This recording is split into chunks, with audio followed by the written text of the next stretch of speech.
వచ్చిన doctor BR Ambedkar గారిని ప్రత్యక్షంగా ఎన్నికలలో ఓడించింది ఎవరు? కాంగ్రెస్ పార్టీ ఓడించింది. మొట్టమొదటిసారి ఈ దేశానికి స్వతంత్రం వచ్చిన తర్వాత జరిగిన ఎన్నికల్లో భారత రాజ్యాంగ నిర్మాత గౌరవనీయులు బిఆర్ అంబేద్కర్ గారిని ఎన్నికలలో ఓడించినటువంటి పార్టీ.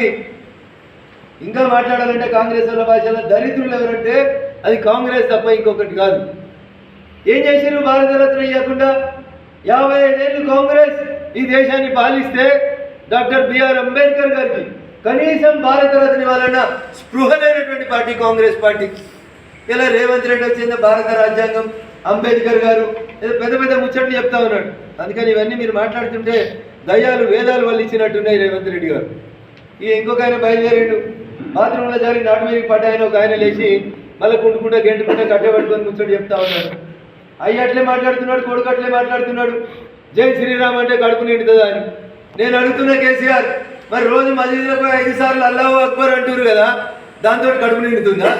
నీకు చేతనైతే నీకు ఉర్దూ బాగా వస్తుంది కదా కేసీఆర్, చార్మినార్ దగ్గరికి వచ్చి చెప్పు జై శ్రీరామ్ అంటే కడుపు నిండుతలేదు కదా. మరి రోజు 5 సార్లు నమాజ్ చేస్తే కడుపు నిండుదని వచ్చి చార్మినార్ కాడ చెప్పు. ఎందుకు ఈ దేశంలో మెజారిటీ ప్రజల్ని ఎన్నిసార్లు అవమానిస్తావు కేసీఆర్? బుద్ధి వస్తలేదా నీకు? హిందుగాళ్ళు బొందుగాళ్ళని ఒకసారి అవమానిస్తే కరీంనగర్లో నిజామాబాద్లో నీ బిడ్డను ఒడగొట్టినా నీకు ఇంకా బుద్ధి వచ్చినట్లేదు. అయ్యట్లే మాట్లాడతాడు, కొడుకు అట్లే మాట్లాడతాడు. జై శ్రీరామ్ నా ఇష్టం నేనంట, ప్రజల ఇష్టం ప్రజల నినాదం. నీకేం నొప్పి అవుతుంది? జై శ్రీరామ్ అనకపోతే జై కేసీఆర్ అనాలా? అన్నారు కదా 10 ఏళ్ళు ఏం చేసినావు? జై కేసీఆర్ అని చచ్చిపోయిన శ్రీకాంతాచారి తల్లి కుటుంబాన్ని గౌరవించలే కదా. అంత సంస్కారం లేనివాళ్ళు కదా మీరు. జై తెలంగాణ జై కేసీఆర్ అంటే లీడర్లు, జై శ్రీరామ్ అంటే తప్పవుతుందా? రా మరి ఏడికి వస్తావు? ఏ ప్రార్థనా మందిరం దగ్గరికి వస్తావో ఆదివారం నాడు పొద్దుగాల 11 గంటలకు వచ్చి చెప్పు. ఈ ప్రార్థన కడుపు నింపది, ప్రార్థన చేయకండి అని చెప్పు. ఆ తెలివి లేదు, ఆ సోయి లేదు.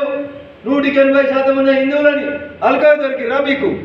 జై శ్రీరామ్ అంటే కడుపు నిండుతుందా? నిండది. మరి జై కేసీఆర్ అంటే నిండుతుందా? నింపినావా మరి 10 ఏళ్ళ కోలే కడుపు? సచిన కుటుంబాలను ఆదుకున్నావా 10 ఏళ్ళ కోలే? అందుకని మంచిగా మాట్లాడుతున్నారు. బీజేపీ వాళ్ళు సంస్కారవంతంగా కేసీఆర్ గారు అని మాట్లాడుతున్నారంటే దిమాగ్ పని చేయకపోతే ఇట్లే మాట్లాడాల్సి వస్తుంది. జై శ్రీరామ్ కడుపు నింపుతుందో లేదో అన్నోళ్ళకి తెలుసు, నీకేం తెలుస్తుంది? నువ్వే మాట్లాడతావు కదా నేను చాలా గొప్పగా యజ్ఞాలు చేస్తా, యాగాలు చేస్తా, వచ్చి ప్రసాదం తీసుకుపోమని. మరి ఇలా మేము ప్రసాదం మంచిది ఎందుకు అరుస్తున్నావు? అక్షింతలు మంచితే నీకున్న కడుపు నొప్పి ఏంది? ఇష్టం ఉన్న వాళ్ళు తీసుకుంటారు, ఇష్టం ఉన్న వాళ్ళు దేవునికి పూజిస్తారు. నువ్వెందుకు అరుస్తున్నావు? బరాబరి జై శ్రీరామ్ అంటాం, జై శ్రీరామ్ అంటాం, బరాబరి కేసీఆర్ని బొంద పెడతాం.